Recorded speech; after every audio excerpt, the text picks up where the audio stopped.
And we're back with another episode of the PCC, a Multiverse. This is Gerald Glassford coming right back at you here from Pop Culture Cosmos, where we cover the latest news and trends in pop culture each week, twice a week, wherever you get your podcasts and on radio stations worldwide.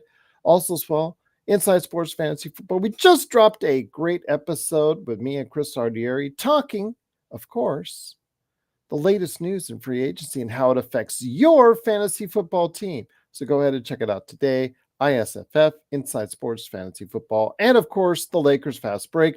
We do 5, 6, sometimes 7 shows a week on that channel. So go ahead and check it out today, wherever you get your podcasts. But it wouldn't be a PCC Multiverse without my good friend. She is the evil mastermind of everything in the Ross household. Psst, don't tell Rob. But it is a good friend indeed. She is the knowledgeable one when it comes to everything in the world of RPGs, and we will discuss the major RPG of them all here in the 50th anniversary plans here in a little bit. It is, of course, the mistress behind Vampires of Vitae, Wild Beyond a Witchlight, and so much more. It is Melinda Barkhouse Ross. And Melinda, great to have you back, my friend, wreaking havoc on the pop culture world once again. Well, I mean, that's what we wake up and aspire to every day, isn't it? Yes. Yes, indeed, my friend. But great to have you back. What you been catching up on lately? Oh my goodness, like in terms of TV or just like in general? Just I general. I realized in the shower this morning that I'm a year older than I thought I was, so I'm having a really great day. Okay. You know, it happens. You hit about 35 and then you start forgetting how old you are. It's a Can I strange do thing that that in happens. reverse? Yeah. Can I just think I'm a year too younger? Maybe? Yeah, right. Ugh. So anyway, that's something I'm still processing in the background. But no, we see we've been watching Shogun, which has been so good. We haven't watched this week's episode yet, where that's on our list of things to do for tonight. But it's been so good, and really some of the best things. Well, some of the things that I take away from the show are just some great like one-liners that I've been able to insert into my character's game at LARP. So it's been really fun talking about, the nail that sits too high gets the hammer first, and an ally with ambitions is no ally at all. Things like that. Yeah, it's been really fun to take because there's so much political intrigue in the game, so it's so easy to apply it, particularly with Alex's game that he runs for LARP. So that's been really fun. We're all caught up with Delicious in Dungeons, which is super fun to watch if you haven't been watching that. It's a really great show. A love letter to RPGs is kind of how I see it. Dante said he just saw Madam Web, and I was offering my deepest condolences Yeah. to him on that, as far as having the 2 hours of his life taken from him by watching it. That's only if you're like the completionist on Marvel, everything Right. Marvel. That's something that you have to do, but it's not something you want to do, I guess, when you go ahead and talk about how much of a disaster that is. Morbius, those kinds of things. So yeah, unfortunately, it has not fared well. It's already out on digital, but again, that's something that Sony needs to address as far as how it plays out. But we'll be talking about a possible third bomb in the Sony Marvel slate with Kraven the Hunter and how it relates to a certain 007 coming up later in the show. Plus, also as well, we will be talking about what Melinda has been watching on Netflix, because a major property has been released on Netflix, and we'll go ahead and discuss that as well. But first, Melinda, it is the chance. Oh, I hear the phone ringing. Could you give a call to the Ghostbusters, my friend? Because Ghostbusters Frozen Empire is back in theaters. It has gotten mixed reviews, to say the least, and it is something that I think that a lot of people may or may not enjoy, depending on exactly, whether or not you were how far you into the Ghostbusters. And I know Josh and I are going to be covering the Ghostbusters IP on Monday's show. but I want to hear your thoughts on Ghostbusters Frozen Empires, the again, Yeah. return again, because there was one other attempt to go ahead and bring back the Ghostbusters that didn't work out so well. But the latest return did well enough to spawn the sequel, but we'll see how far it goes with New York as a frozen empire. Your thoughts? Yeah, no, I think, well, I mean, we kind of talked about it a little bit last week, and I'm just not sure how much is left there. I have, watched some of the media that's been released around it, and it does look like it's going to be an okay story. I don't think that a Ghostbusters fan is going to be disappointed in going to see it. Okay. All right, let's hope so. But we'll see the kind of projection and as far as the numbers are concerned, coming out the Monday show, we'll go ahead and try and lay that out for you here at the Pop Culture Cosmos.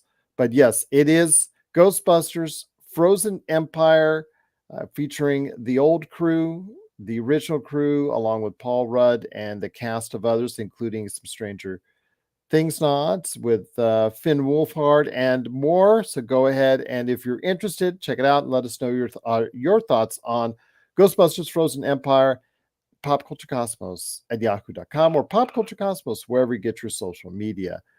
Just want to mention as well, coming up here in the not too distant future are some really interesting movies, including A24 bring out some very interesting stuff, including a very, it's not out yet, but it was already reviewed quite a bit. It is Civil War.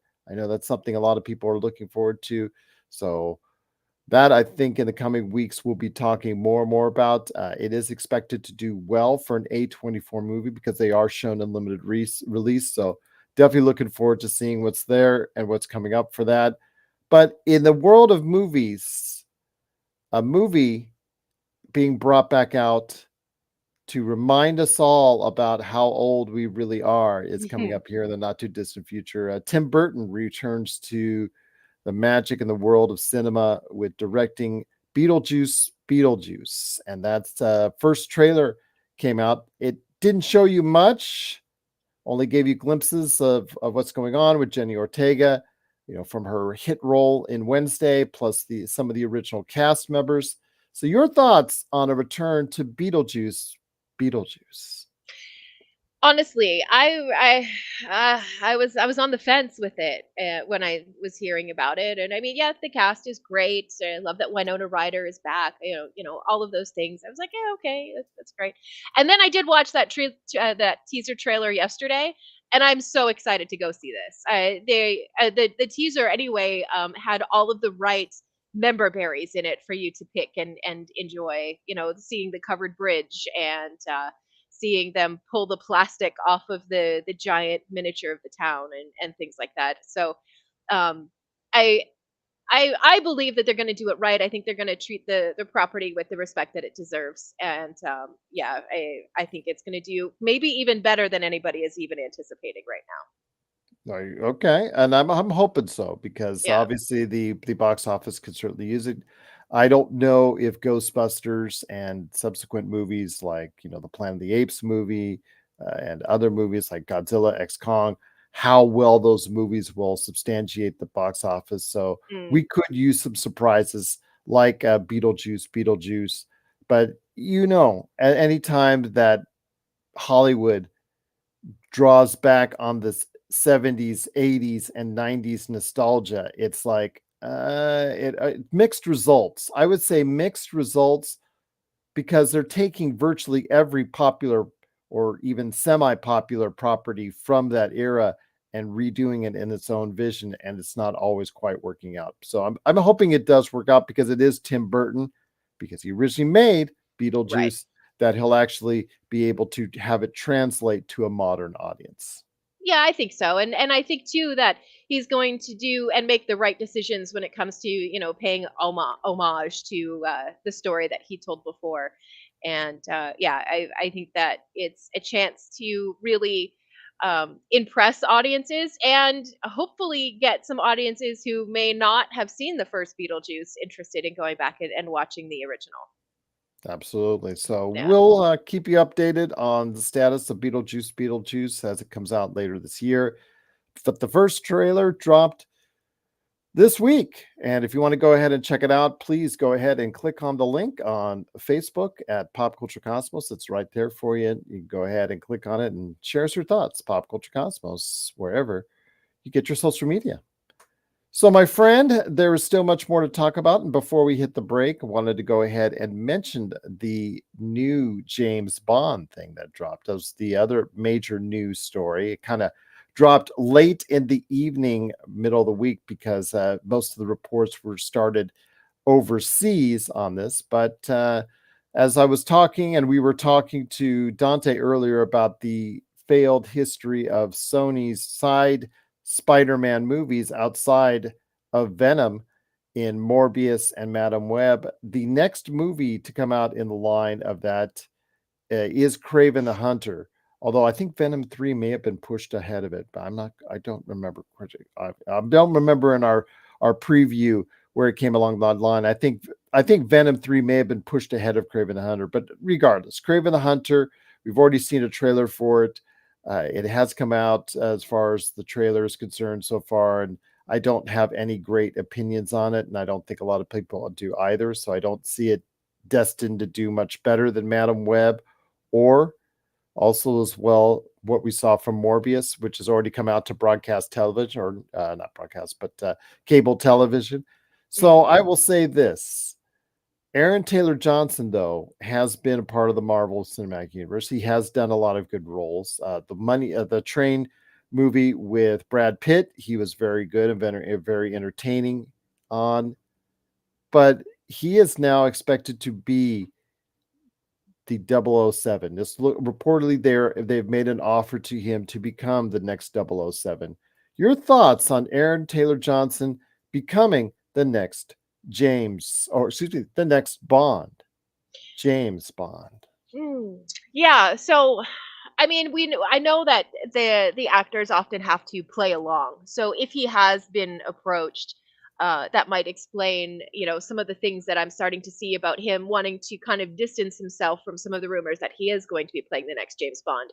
It seems to me that Daniel Craig followed the same line before it was publicly announced that he had done it. They tend to not really address the rumors. They just kind of distance themselves from it, and I think that from what I'm seeing, that's what Aaron Taylor Johnson is starting to do. Because he's Uh, going to be in The Fall Guy with right. Ryan Gosling. He's in The Bullet Train with Brad Pitt. You might know him as in probably my favorite role of his as Kick-Ass. Yeah. Was my favorite role for him on Yeah. that, but that was some time ago. But I don't know. Again, we didn't have any knowledge really of Daniel Craig. We'd only seen him in a scant amount of movies Right. beforehand. What is it? Was it The Lion, the Witch, and the Wardrobe, or was it no Daniel Craig's? It was in one of those children's fantasy movies. Have to go ahead. I'll bring it out as far as it's concerned on Daniel Craig's list, Mhm. but um, we didn't have very much. Oh, and also Tomb Raider before he came out Right. in James That's Bond. right. I forgot he was And in Tomb Raider. That's so funny. yeah, yeah. So I want to ask you. This is Aaron Taylor Johnson is more of a known property, but he's not a guy that has fronted with his name as far as being a star. It is when he goes, so if he becomes James Bond, if he signs, he agrees, and he's going to star as James Bond, it's going to still be selling the audience on James Bond. Your thoughts on if he can go ahead and be the next in line for a very good James Bond? I think that he has the potential to be able to pull it off. I think that what we're seeing is the building of someone who can front a film, but as I think Daniel Craig has voiced his frustration over the years, once you The become Golden Bond, Compass is Daniel uh Craig's. that's what it Yes. was. Yeah. Yes. Go ahead. I'm Uh, sorry. but I think that when you take on a role that is iconic like James Bond, and as we've heard Daniel Craig's frustrations over the years, you do kind of get a little typecast in that.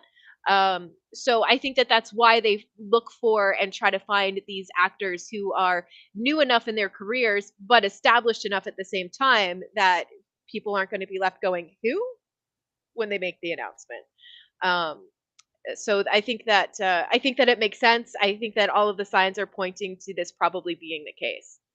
Okay. Well, the reason why I ask is because, again, James Bond in this universe, this movie universe that we have, is absolutely still a big name in this industry. It depends Yeah. on which movie you talk to, but obviously Skyfall was an absolutely huge success, a Hmm. billion plus movie.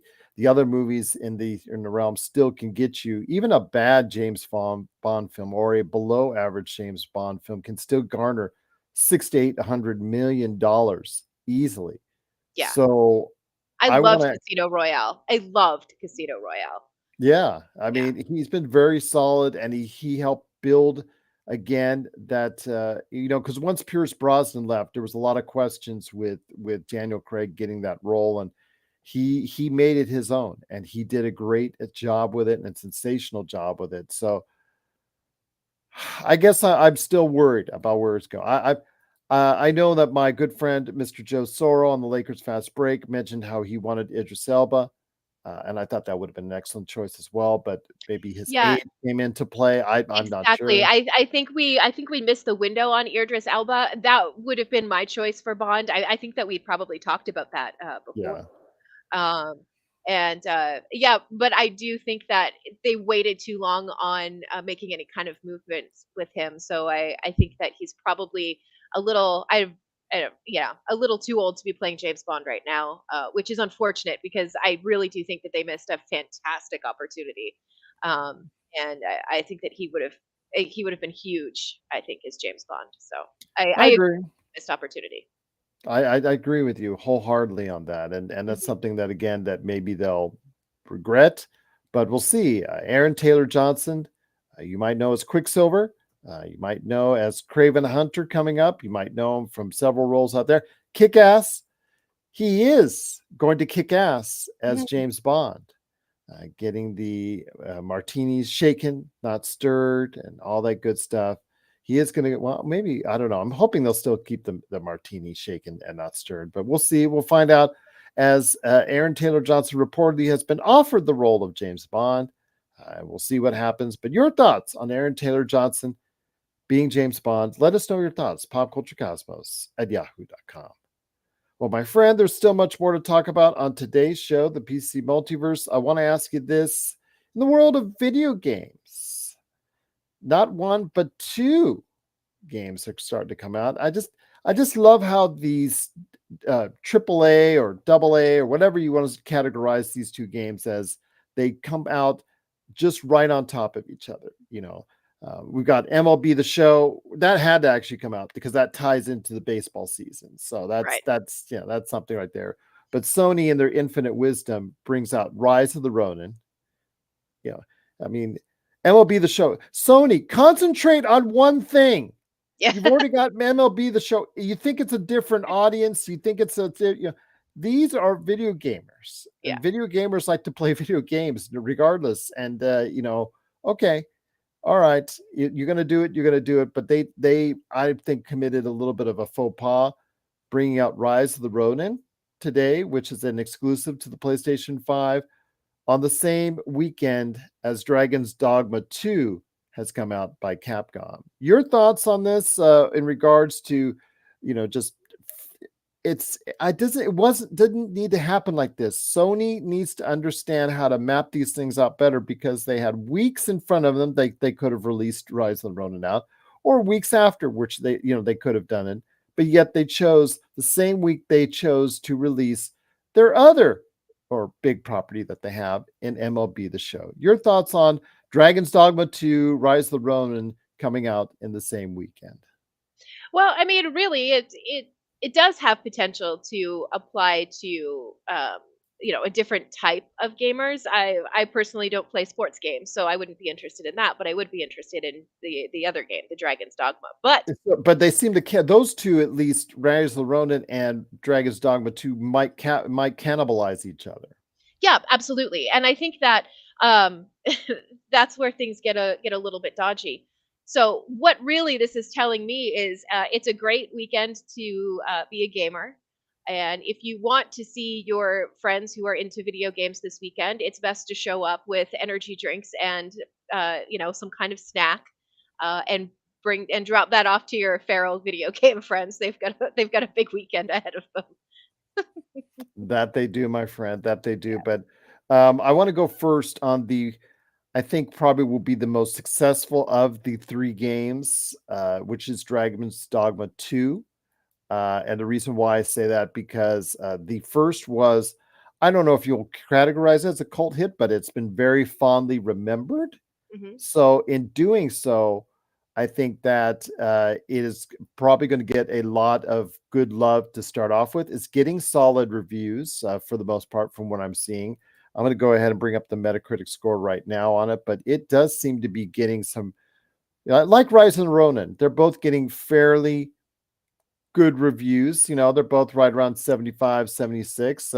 So it does seem to be something that I think that a lot of people are interested in. Oh, actually, Dragon's Dogma 2 is getting much higher, 87. So it's getting a substantially better score than Rise of Ronin. But Dragon's Dogma 2, I think, really, really brings out the best of adventure video games. And one of the things I want to ask you is, though, with the thought of Dragon's Dogma 2, it is more of a, how should I say this? How it does have hack and slash elements, but it does have that wide open space to cover. Your thoughts on Dragon's Dogma 2, if you think that this could be a substantially greater hit than its original? Well, I think that I mean, you're talking my language when you're talking about a hack and slash with a wide open world. I'm a button masher. I don't know. Elden Ring, the controls are laid out very, very differently. I struggle with that game as much as I try. The Dogma game definitely sounds like it's going to be a little bit more up my alley.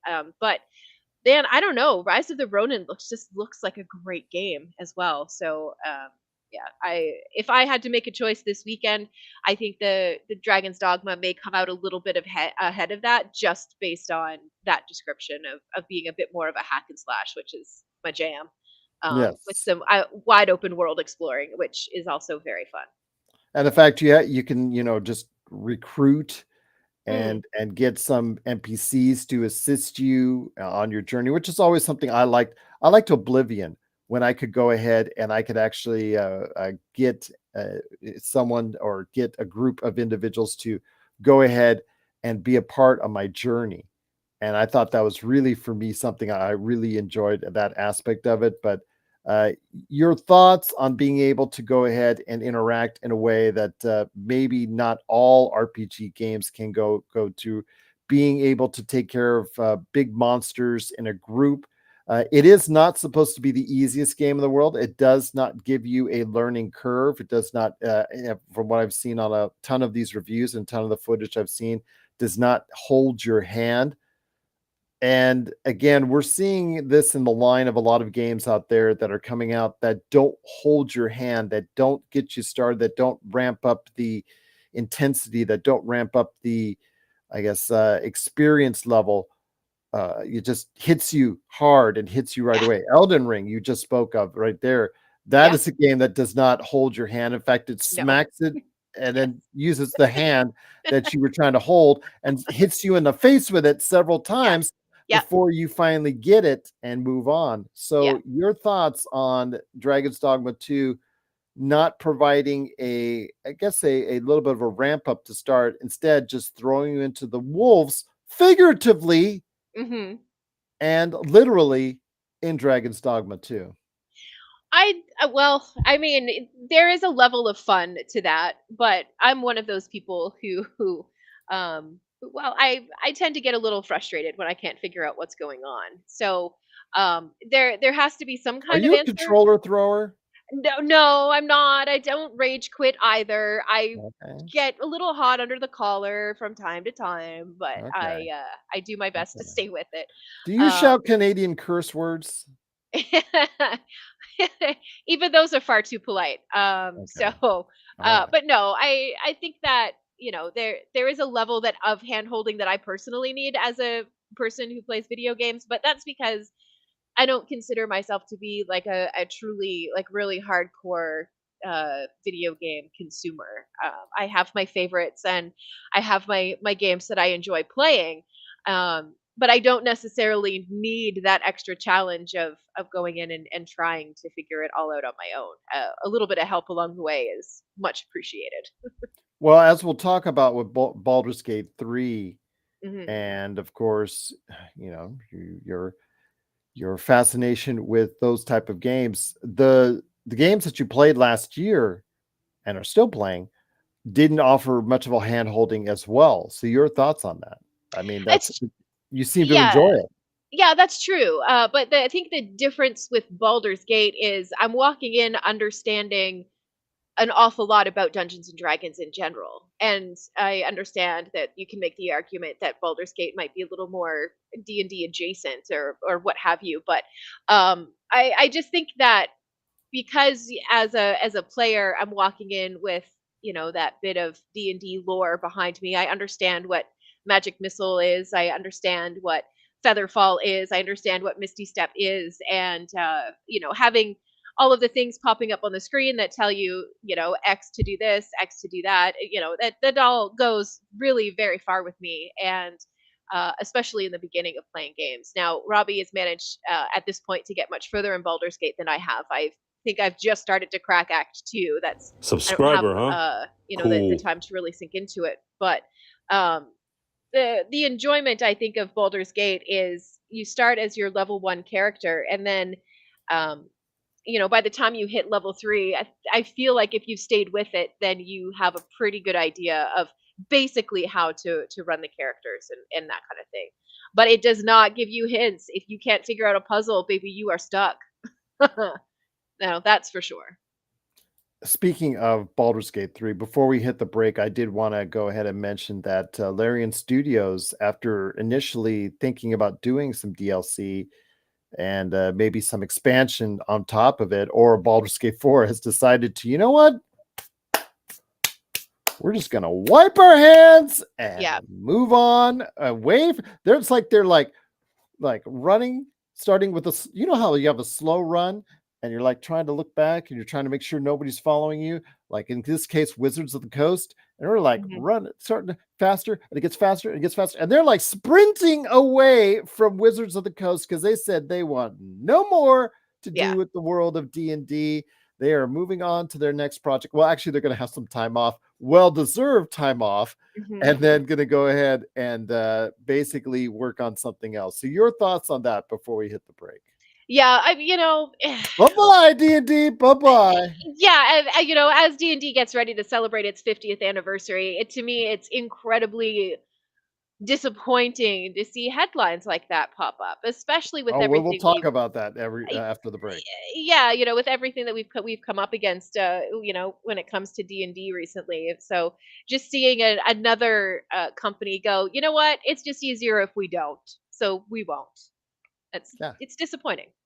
It's disappointing, but it's not surprising because I'm Yeah, sure the mechanics creating that and or recreating that into a video game, it's not been done well before. You know, a lot of other yeah, video games when they slap the D&D label, they just say instead of going through that route, they'll just make it a hack and slash, or they'll go and make it some other type of RPG genre like game, or hmm, model it after an RPG game that's already out and existing, and not Dungeons and Dragons, because when they do try to model it after Dungeons and Dragons, it never seems to go right until now with Baldur's Gate 3. But I think that just shows how much and how tired they are of the D&D inner workings, maybe dealing with Wizards of the Coast. I'm not sure, but they're just tired of it all and want to move on to something fresh. And I applaud them for that because they now have the cachet to do pretty much yeah. anything they want. Absolutely. In all of the Vampire the Masquerade, Facebook groups and stuff like that I'm in, this is a very interesting topic of conversation because, Vampire the Masquerade fans have been waiting for a long time to get a really good version of a Vampire the Masquerade video game. And I know that there is a group that is working on it's kind of like an overlay to and please forgive me if I get this a little bit wrong, but I believe they're overlaying Assassin's Creed games. Hmm. With what they're building, they're using that engine or what have you. Um, I did some voiceover work for it, so I'm very thrilled. I may or may not end up as a Toreador that gives you a little tiny piece of information in the game, which I'm very, very excited about. I hope so. Keeping my fingers crossed for you. Yeah, but it really is just a labor of love, and nobody is getting any money for it or anything like that. So it would be really cool, I think, to see Renegade, which now I believe owns the IP for Vampire, to get into a conversation and really develop a solid Vampire the Masquerade game. I think it's a great Absolutely. opportunity. So we'll look forward to it and see what happens there. But it is, again, no extra content by Larian Studios. If somebody else makes extra content for Baldur's Gate 3, it's going to be done by someone else. And, Yeah, that's a recipe for disaster. But yeah. need I digress on that one. But we'll see. It is, of course, Baldur's Gate 3. You can still go ahead and get that right now. And speaking of getting things right now for your video games collection, MLB The Show 24, that came out to very positive reviews, so go ahead and check that out if you're a baseball fan. Dragon's Dogma 2 is still at a very strong 87 on Metacritic. That is available now. Rise of the Ronin around 75. Go ahead and check that out as a PlayStation 5 exclusive. We didn't even mention the return, once again, of Alone in the Dark. That's a PS5 exclusive by THQ Nordic. That that outfit, as far as the whole, there, the company that owns them and several others, as far as I think it's Endeavor, the market, the firm that owns that bought up all of these companies, these mid-level to smaller video game companies, and they are just putting out anything that they can. And a return to Alone in the Dark, and to release it on a weekend like this was probably even dumber than Sony's move. So THQ Yeah. Nordic, man, just think about when you release these games, because it is also important how well these games do is how they first initiate their release, aren't they, Melinda? Yeah, it's pretty indicative of how a video game is going to go and how the sales will be moving forward. Yeah. So the Yeah. Embracer Group, the Embracer Group, again, it is the company that owns several, I guess, mid-level tier or smaller tier publishers and developers, including THQ Nordic. They've had their own financial issues after buying up all these entities and had to start selling some off. Some of them are buying their own independence. Yeah, it's getting a little bit messier there. But yes, they did release, along with the company THQ Nordic, Alone in the Dark, a revival. Once again, there's never been a good revival of Alone in the Dark. It should have just stayed Alone in the Dark quite some time back, and just put it there, because every time they try to bring that back, it always goes. But we'll see what happens. It is Alone in the Dark, along with Dragon's Dogma 2, MLB The Show 24, and Rise of the Ronin. Those are the major releases, all out within the same week. Hindsight will be. I'm telling you right now, Melinda. Hindsight will be 2020. It's a very cannibalistic industry. MLB has its own niche, but the rest of these games, they'll cannibalize each other, and I believe, only one really will survive out of those three games that are left. So we'll see what happens. But let me know your thoughts if you're getting any of the games that came out this weekend, and what else are you targeting? Are you playing it? Are you enjoying it? So let us know. popculturecosmos@yahoo.com. Well, speaking of the 50th anniversary of Dungeons and Dragons, my friend, it is Wizards of the Coast. I know what if you were to categorize Wizards of the Coast as with a character alignment, as far as neutral good, chaotic evil, Oh or man. something like that. Just what would you categorize Wizards of the Coast as a company, especially coming off some of the controversies we talked about last year? Yeah. That's a really good question. Let me see. I mean, my first instinct is to say chaotic evil, but I don't know how fair that is. I don't think they're chaotic evil, but chaotic good, maybe. I don't know about chaotic good. I mean, that's good for the good of all, and we've certainly see them act against that a little bit. Um, so I mean, neutral evil, maybe? I don't know if that let me just have a quick look at the, neutral evil. Typically selfish, has no qualms about turning allies of the moment, and usually makes allies primarily to further their own goals. I mean, if the definition fits. There you go. They must wear it. So, Yeah, okay. All right. We've got a classification there. All right. Sounds yeah. good. But speaking of which, Wizards of the Coast recently announced plans for their 50th anniversary of Dungeons and Dragons. And first off, before it goes by in the month of May, I don't want to forget it. So please don't let me forget it as far as that anniversary, because we will celebrate it then. But it is Dungeons and Dragons 50th anniversary. They have announced quite a bit in detail. A lot of it centers around a lot of new adventures, republishing of books. I mean, this is a iconic series that has now generated. It's gone through its ups and downs, but at 50 years old, it is at its one of its higher points in its evolution of popularity. So, your thoughts on Dungeons and Dragons as it nears its 50th anniversary? I mean, it's still the biggest RPG in the world. Let's be honest. It's still, attracting new players to it. It's still doing all of the things I think that the game needs to do in order to continue to grow. The D&D one stuff I think is turning out or proving to be a little bit more complicated than they first thought it was going to be. Hmm. Which What a surprise. yeah, I feel like everybody tried to tell them that it's not gonna be that simple, but, here we are. I know that they do have a lot of really interesting books coming out, this year, particularly if you, enjoy Vecna. I believe there's a new game book coming out that's dedicated to him, and I think Beetle and Grimm has already, started to build, the campaign case for it. So that's all part of what they're up to.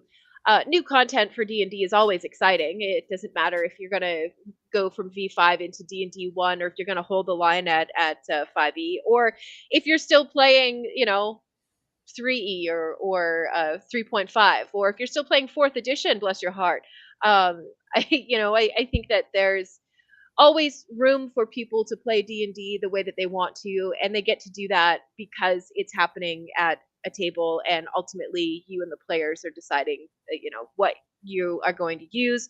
And with all the new stuff coming out, you can still cherry pick those things and add them into your game if you truly wanted to. So um, I think that it's good for them to be pushing out content. I mean, I feel like, and maybe I'm wrong, that we have gone through years of drought where there just wasn't a whole lot happening, in terms of things being released by D&D, and perhaps I'm off base on that, but I just feel like that's happened. But again, I could be wrong.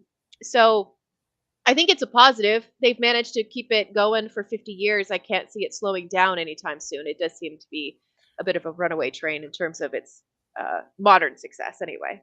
There were some pretty slow times, though. I guess in the Yeah. 90s and Oh yeah. 2000s, there were some pretty slow times for D&D. It Hmm. was an afterthought. I think we should be all honest with ourselves as far as Yeah. it's concerned. It was labeled to a Hmm. niche participation and niche group. I mean, there was still being going on, but it was mostly guys and gals in our age group, in my age group that were still playing it at that period of time. But a younger generation has picked up the interest on it, Melinda. And I think a lot of it has to do with Stranger Things. I think, let me ask you this, because you are much more in tune with the Dungeons and Dragons world than I am. I've had a loose affiliation with it over the course of my life. Coming back, that was one of the things I tried to get really into, as you know, during the pandemic. Hmm. That's how we met, Yes. because of what I wanted to go ahead and do. And big shout out to Roger. Hope all is well with him. Always thinking of you, my friend, and cannot thank him enough for setting us on a course of adventure for many years and having me meet Melinda and Robbie. Just truly appreciate it. But I want to ask your thoughts on this.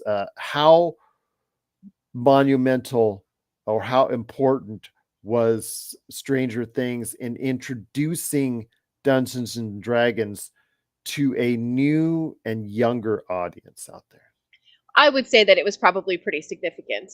And I think too, it probably brought people back to the game who hadn't been playing it for a while, who had, decided to hang up the dice bag and hadn't had a table for a number of years. I think it brought those people back into the fold. I think it exposed a whole new audience to it.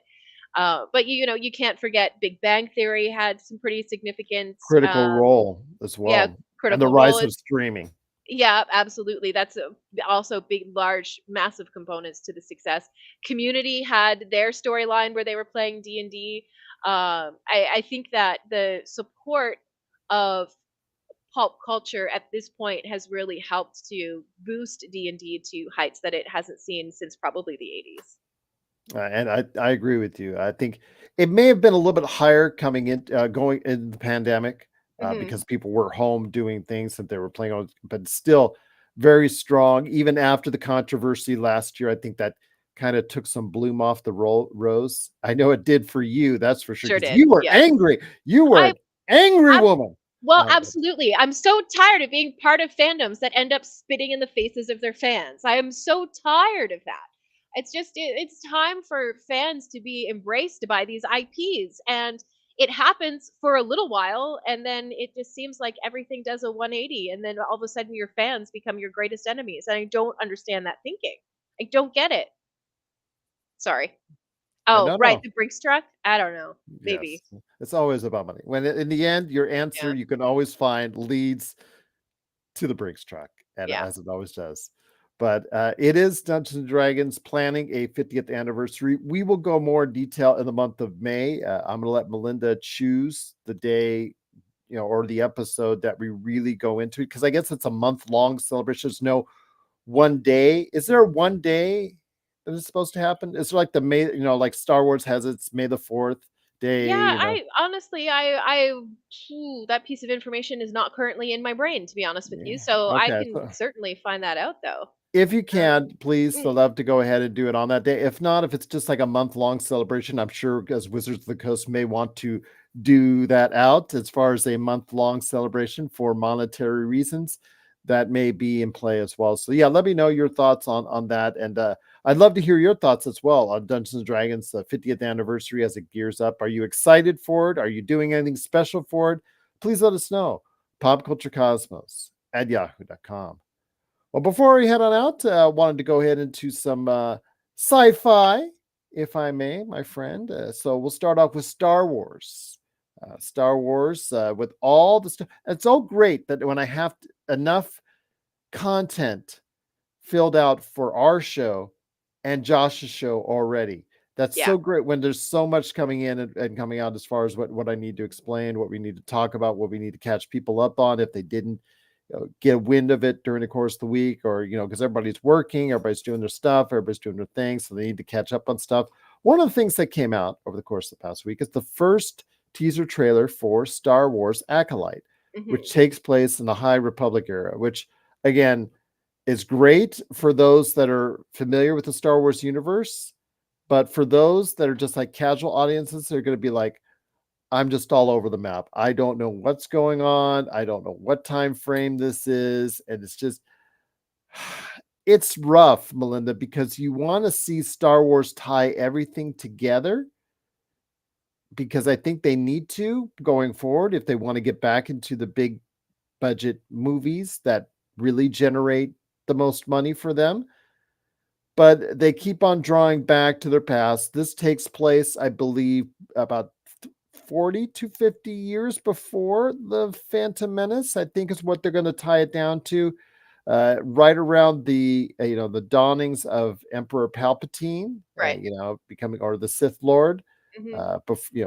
how he decided to go ahead and check on out Darth Plagueis. Have you heard the story of Darth Plagueis the Wise? And I'm thinking to I mean, myself, that's pretty good. when he says that, Darth Plagueis the Wise, I'm thinking to myself, okay, what happened to Darth Plagueis? You killed him. You absolutely killed him. So how is he wise if you killed him? But okay. All right. We'll play your game. All right. But it takes place right around that point. We don't know if Darth Plagueis or Palpatine will be involved, but it does take place with I guess the some spurned Jedi becoming evil and wanting to become Sith lords and all that, as far as Sith wannabes going out and trying to exterminate some Jedi. Carrie Ann Moss is showing she's still got the Matrix moves Yes, because, love that. yes, love that. And it just shows that why couldn't the Matrix last movie had done something more like that? Huh? Because that wasn't the message they wanted to deliver. I'm still playing the commercial on Yeah. how bad that movie truly is, Yeah. with the reminders of the good movie right Uh-huh. there. Yeah. Yes, absolutely. Just cracks me up every time. But I listen to that ad. That when I go ahead, I put it on as far as when I edit shows and I post. Yeah, that still cracks me up to this day. But Carrie Ann Moss showing you the Matrix moves in the Star Wars Acolyte, and absolutely one of the actors, the lead actor is from Squid Game, and I was very impressed with him in this trailer. Your thoughts, if you got a chance to check out Star Wars Acolyte, and your level of excitement seeing how it's another part of the Star Wars universe, which may not always translate to just a casual audience that just wants to get somewhere centered and grounded going forward. Sure. I think that a lot of the shows have, on purpose, been exposing us to different corners of the lore of Star Wars. And, as a, I mean, Andor season 2, I guess I can't say too much about it because I yeah. can't say too much against what they're doing because I love Andor and I'm waiting for Andor season 2, and that takes place in another part of the Star Wars universe. Right. Yeah.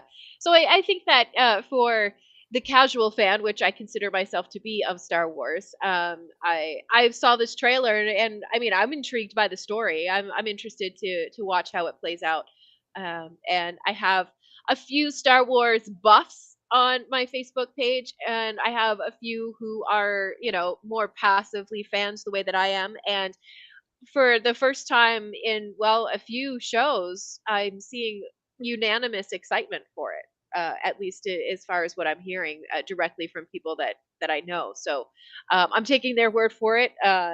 It looks interesting to me, so I was already excited before I spoke to them. But I was like, "So, like, what do you think? Like, is this going to be a thing?" And they were like, "No, looks like it's going to be legit." So Do they like to see Jedi killings? I guess that just. I mean, maybe. maybe Disney knows that. Okay, we need a hit show in Star Wars. Let's go get rid of some Jedis. Let's go do that. Yeah. Let's find. Yeah. But Goodbye. I think that adds to the Jedi mystique, though, of how dangerous it is to become a Jedi, and how just simply becoming one means that you are going to fight for your life more often than not. And even though they're so peaceful in Hmm. nature, they're monumentally naive, though. Yes. Yes, Yeah. that's the thing. To be a Jedi, you have all these powers, yet you really don't want to use them. And you got to be oblivious to what's going on around you at all times, especially Yeah. if it's an evil plot that you finally catch on to later. And it's like, oh my gosh, It's like the just a low perception check. That's all it is. yeah, but it's like the prequels. I mean, why one of the reasons why I was thinking about it, I hate the prequels so much, and I know one of our big fans, Cool Bro, on both all my channels, he talks about his love for the prequels. By the Right. way, Phantom Menace is coming out just beforehand in theaters, just to get you caught up as far as what came place right after the time Right. of the Acolyte. But a part of it is just the fact that the Jedi are so monumentally naive. They're portrayed as being so monumentally naive. It's like, and then they catch on like maybe a half a movie or 2 movies later, and it's just like, I knew this all the time, man. What's going on? Hmm. So yeah, Yeah. so at least Star Trek, they catch on a little bit sooner, and I'll just leave it at that. But yeah, being a Jedi, you've got certain responsibilities and powers, that you have. You've got a lot of good powers. You don't like to use them, and you're monumentally naive. Yes. So yeah, Yeah. we'll just leave it at that. And let all those evil forces go ahead and plot right behind your back. But watch your back. Watch your back. But it is Star Wars Acolyte. We'd love to hear your thoughts. Popculturecosmos@yahoo.com. And I wanted to check out something that I'm going to check out this weekend, because I've been cramming a lot. I've been cramming Halo, which I will talk about with Josh. Oh, Right. do I have a lot to say on Halo Season 2? A lot there to say. Masters of the Air, I did cram all that in. Um, yeah, I also talked to him about that. I don't know if you checked that out. That's Apple series. It's already been done with, but I had to catch up on that. I've been catching up on Shogun Mhm. on FX. That's a highly must watch. I'll just Oh give you my a hint gosh, on them. it's so good. Yeah. Yeah. Oh, you've been watching it? Shogun? Yeah. What episode are you up to? I'm not I haven't watched this week's episode yet. Okay, so I'm up to 5. I finished so far. What's done? Okay. You and I got to talk about it. You and I got Yeah. to talk about it when it's over. Obviously. Yeah, you got to talk about it when it's over. Okay, Yeah, okay, yeah, yeah, yeah, okay, yeah. okay. Netflix's Three Body Problem, which is a remake of a previous version of it. Not too that didn't come out not too long ago, but also a massive book that series that came out. Your thoughts on Netflix's Three Body Problem? I think the anticipation on this one, and I know people were let down by Rebel Moon, Mhm. which Rebel Moon Part 2 is coming out next month. I am going to watch it just to finish off, just a completionist set there. I know Avatar the Airbender has gotten people. I mean, it's not universally trashed like the last time it went around, but it's still not exactly beloved like One Piece. The One Piece, I think, series was Right. a lot better than Avatar. Your thoughts on Netflix's Three Body Problem, because this could be the biggest hit for them so far this year, and it might not even be close because the anticipation is really, really high on this one, Melinda. Yeah, it's a bad show to be a scientist in, that's Yeah, for sure. yeah, they make up their My own stuff goodness. here. Yeah, Wow. yes. Thank God I'm kind of a dummy because, wow, being a smart person in that show is a death sentence, really. Well, Um, you know what you're used to though in Star Trek. They make up their own technology and yeah, stuff on that show. So if you're okay with that there, yeah. they do plenty of that here from what I hear. Yeah, they do, and really the way that I don't know, I felt that it was acceptable. I enjoyed what I've seen of it so far. I think we're 3 episodes in, maybe 4. But no, there's some interesting um conundrum, I think is the word that I want to use. There's definitely some interesting character choices, and I'm excited to see, how those choices are going to play out in terms of who has decided to put on the helmet and who hasn't, and things like that. So, um, yeah, no, it's so interesting, and I can understand that, like, they're really selling.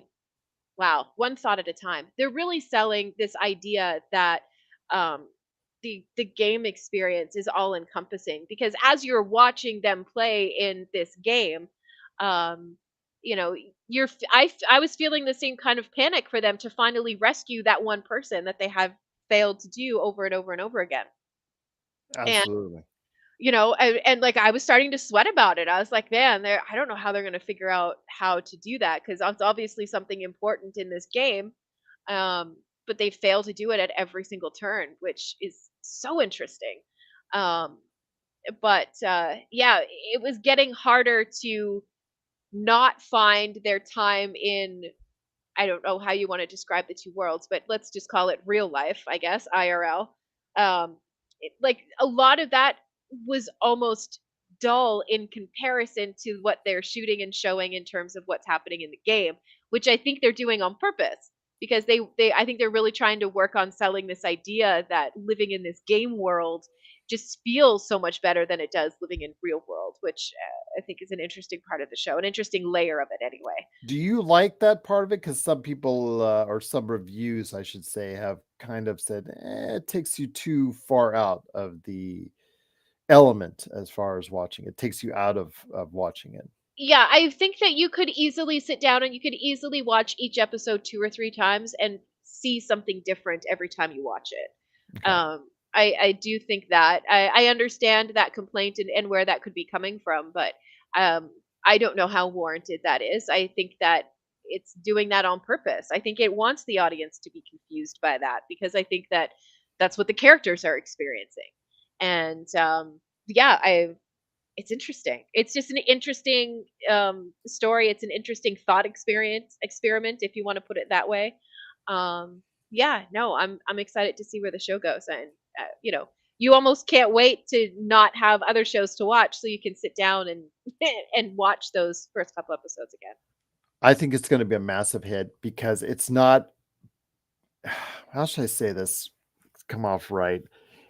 From what we've gauged over the course of the years, it's Sure. not always like for instance, Dune Part Two, universally acclaimed, Right. and I'm hoping you still get a chance to see it.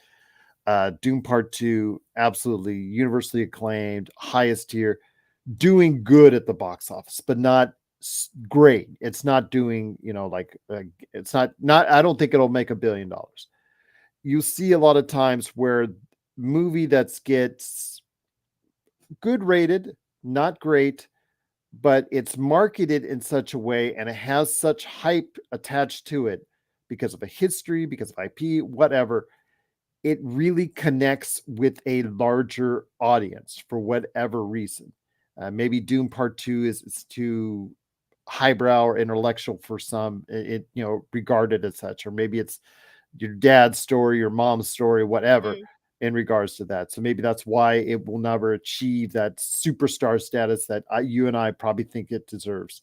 With Three Body Problem, it seems to be more relatable to a larger audience because of the fact that it's not trying to go ahead and be something that it's not. It's just trying to just throw stuff out there and see what sticks.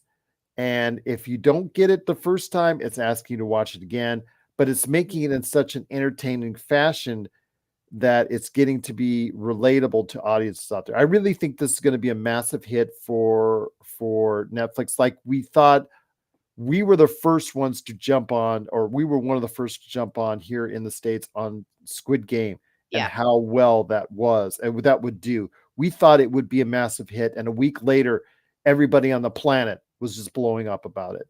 Yeah. And Netflix's Three Body Problem already is a well known property. I really think this is going to be a massive hit for Netflix. And, it's not because it's that art masterpiece of art. It's just because it's going to be something that has people continuously talking time in, time out. Yeah, it definitely keeps you guessing. It really does. And, just as I was starting to make my mind up about particular characters or, what I thought their motivations might be, all of a sudden they throw something into an episode and you're like, "Oh, well, that was wrong." And you have to kind of readjust what your perception is of things. And I think that a show that challenges you like that is one that is going to have a lot of people talking. I think that people enjoy that feeling of aha, and then, you know, having their aha moment be taken away in the next episode. I think that it just keeps you guessing and it keeps you engaged.